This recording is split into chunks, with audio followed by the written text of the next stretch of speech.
Hey guys, it is first versus third when the Rebels go up against the Reds. It is a big one because the Rebels look like they want to increase their season, get a bit better. It looks like they are improving. The Reds, they are also in good fettle so far this season. I mean, they are leading the standings so far. Getting into the two seasons, the Reds, they are 5 from 5, beating the Waratahs last time out by 32 points. The Rebels 2 from 4, but yeah, it's you can't just look at it like that because the two losses that they had was very close, one of them being by 2 points against the Reds. The other two wins that they had was probably against the two weaker sides in the Australian pool with the Force and the Waratahs. So I think the Rebels are underestimated in how they've actually went this season. Going into the two teams that have been picked for this game, for Taika, he comes back for the Reds from his suspension for 3 weeks. Big name for them to also bring back Tupou as well. It's a big scrum, even though Xander is out for the week. Xander has been scrumming really well for the Reds.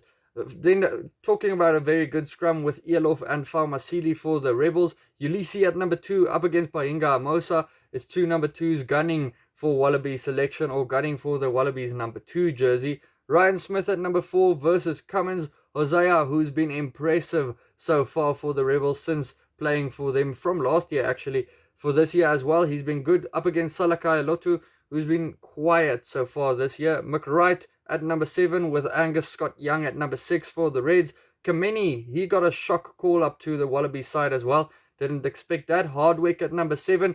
At number 8, Harry Wilson. He gets back his jersey from Uru, who's been pretty well, doing pretty well this season as well. Wilson will want to prove what he can still do in his own jersey. Wells at number 8. Joe Powell at number 9 versus McDermott.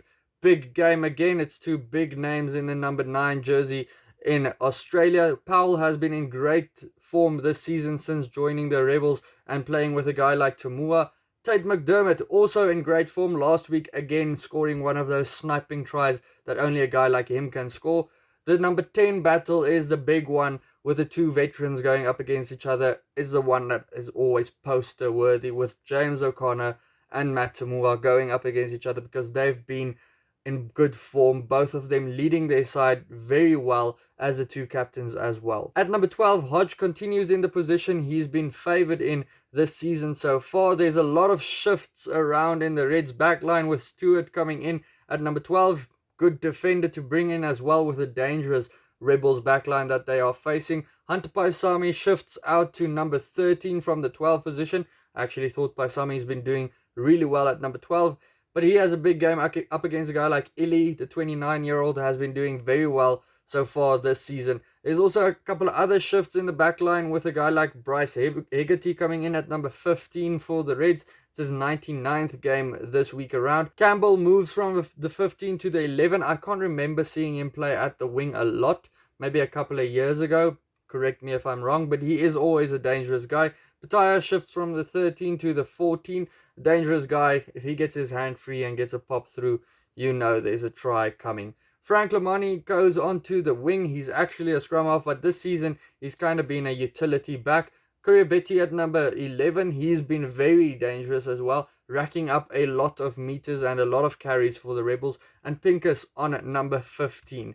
Then we go to the two benches. James Hansen on the 16 for the Rebels up against Murphy. Two more inexperienced front rows, except for a guy like Gibbon, goes up against each other in the second half. Nolan, Liotta and Tuttle is big names to mention for the Rebels also to bring on. Blythe, he's going to get a bit of game time as well. I think he comes back from an injury. Uru, the guy I mentioned earlier, who's been called up to the Wallabies squad as well, playing most of his games so far this season off of the bench.